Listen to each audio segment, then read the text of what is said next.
Hello, everyone, and welcome to another Wealth Wednesday. I guess our pictures lagged behind us appearing. But I'm so glad that you guys are joining us, and I hope that you've been finding these informative. Happy Wednesday or Happy Wealth Wednesday. I'm Dr. Kalpana Sundar, your host, and with me is Marisol Uribe, my co-host for Wealth Wednesdays. And we are talking every other Wednesday about wealth and how to really feel wealthy in the life that you're living, because wealth isn't just about money, it's about so many other things. And today's topic is really about where wealth leaks, meaning that you can make a lot of money, and most of the people I know do make a lot of money, and yet as we talked about on our last Wealth Wednesday, they don't feel wealthy. So last time we talked a little bit about different reasons, but then there's also some very tangible reasons why people don't feel wealthy, because their money could be really leaking in many, many ways. And part of that is just because they maybe haven't created structure around how to keep their money from dissipating with bad things that happen. So, that's a lot of what Marisol and I do. So Marisol, what comes to your mind as we talk about this today? Absolutely. What comes to mind is legacy planning, and that looks different for different people. Some may want to pass down values of integrity, values of, giving back, values of, following through with what you say and having what you do match with what you say. And so there's also the value of just being a good steward with your money, right? And not maybe spending your whole paycheck without like paying yourself first or taking care of certain responsibilities. Perhaps the tendency to want to, gift yourself something expensive sooner than you may want to. In another sense, some people have milestone goals. Others just kind of see something on sale and they think that's like the only time it's going to be available for purchase. And today's conversation is really about putting power into your hands and passing that power on to the next generation, kind of like a relay race, right? Perhaps not passing down what you wouldn't like to see and passing down what you would like to see and having that all in writing. I like that. It's so true, because it all really has to be in writing, because a lot of times people who make a lot of money have old wills for some earlier stage of life, and that obviously isn't even relevant anymore. They don't even have trust despite very high net worth, and a lot of times they don't even have healthcare directives that are updated, and no clarity for their children, partners, or their business continuity. So that can really be a real problem. Yeah, and you mentioned power of attorney. That comes with having these solid, real relationships where you have these people on speed dial, where you can expect them to show up when you need them. They can expect the same from you, and you have a select few of people in your contact list where you don't you're not tick for tat. It's like you're not keeping score, you're just being there, you're just present. And that's a beautiful place to be in your relationships. And truly, when you have these people in mind, when you're about to ask, like, hey, would you make these decisions for me on my behalf when I'm not able to? I think that's a big, big ask. And, if you're going to ask that from someone else, make sure that someone else can ask that for you. Oh, completely, completely. And it's just so important, because nobody likes to think about this stuff, but it is extremely important. I actually saw scrolling on Instagram, sometimes the reels are sometimes are ridiculous, but sometimes they're actually very true. And I saw this, some cultures are very good at passing down their wealth, and other cultures not so much. Where some cultures gift their children property, stocks, other cultures will give them, Prada bags or something, so it just is very interesting how even culturally there are a lot of differences in what's done through the generations. And you guys can change that. You watching right now, if Yeah. nothing was passed down to you, Instead of getting bitter about it, you could just get better about things. Oh, I love that. Instead of getting bitter, get better. I love Yeah, it. It's great. It's just so get better. no, and it's true. I mean, honestly, that's how I've lived my life. I mean, nothing, I grew up without any real emotional support, no real financial support. And all, I just was like left to be at the age of 18, that I was on my own. And even though I had parents, they weren't really, I really didn't feel like I could count on them for anything after the age of 18. So I didn't want that.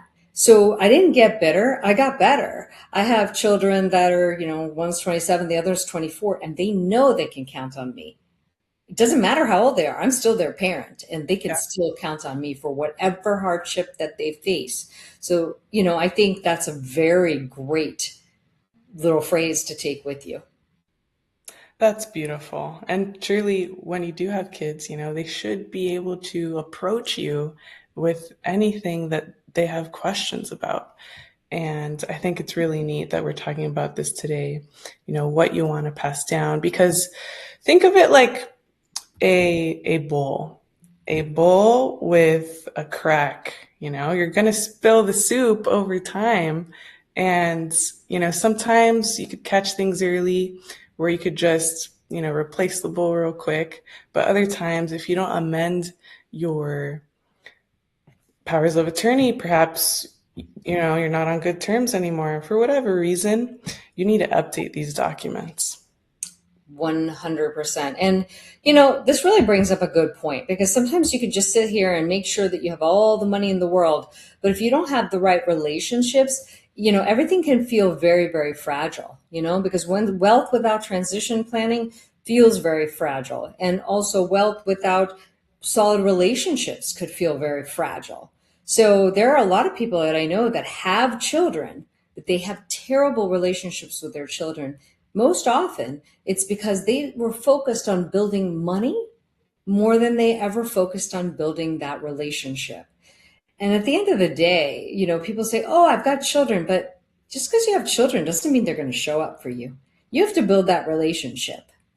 Yes, that's And really then they'll show up. I know my kids would show up for me. I don't have to think about it. Not because I forced them, just because they would want to. right. And that brings me to my next point. If you did do well in business with a high business acumen and you build something of a significant asset to pass down, will your kids even appreciate that enough to keep it going? Or will they sell? So I think it's important to even have these conversations and ask, what are your interests? Um, do you foresee joining into what we're currently doing to expand it or grow, or what are your visions for the future? And so I think this is a good table topic, kitchen topic to speak of at your dinner table tonight Mhm. as you're breaking bread. 100%. We don't often have these kinds of conversations with our children. I mean, I do, but I think a lot of people don't. But I have these conversations all the time. How do we live life differently? How do we get out of our comfort zone? All of those things are things that I think I commonly talk to my children about, because I don't want them living in the old paradigms, because I see where the old paradigms have really failed us into living happy, healthy, and truly wealthy lives, not just with money, but just wealth, good relationships, health, vitality, joy, freedom. To me, that's what wealth is all about. And I would rather have less money than, and then not, and I'd rather have less money and have all of those things than have more money and have none of those things. Yes, because we're really collecting memories and experiences here.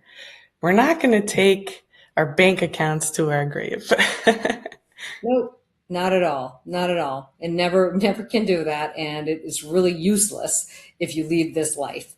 But what the memories that you leave behind, the values that you instill in your children and your loved ones, the memories that those people are filled with when you are not here, that you were generous, kind, loving, that is more important than just money. It's priceless, even. 100%. 100%. And I think as society, we are really focused on money, money, money, money, money. We will step on people's toes. We will just be rude to people. I mean, I've seen it over and over again. This scarcity mentality with money is very, very prevalent, and it causes people to do a lot of, well, for lack of a better word, crappy things to one another. I do not believe in that. I believe true wealth comes from integrity, decency, honesty, transparency. Then I really believe you will have wealth if you just start. Those people that do those terrible things to one another in the interest of saving a little bit of money, not acting out of integrity, I have to tell you, I think they're always going to be chasing money. Whereas people with true integrity, somehow the right things find them, the right alignments find them. And it's just a lot easier living that way. Yeah, I received a message back in Valentine's Day, and something that it said was, I hope that all the love that you put out in the world just comes back to you tenfold. Oh, And I love that. and And that's what I wish for you guys too.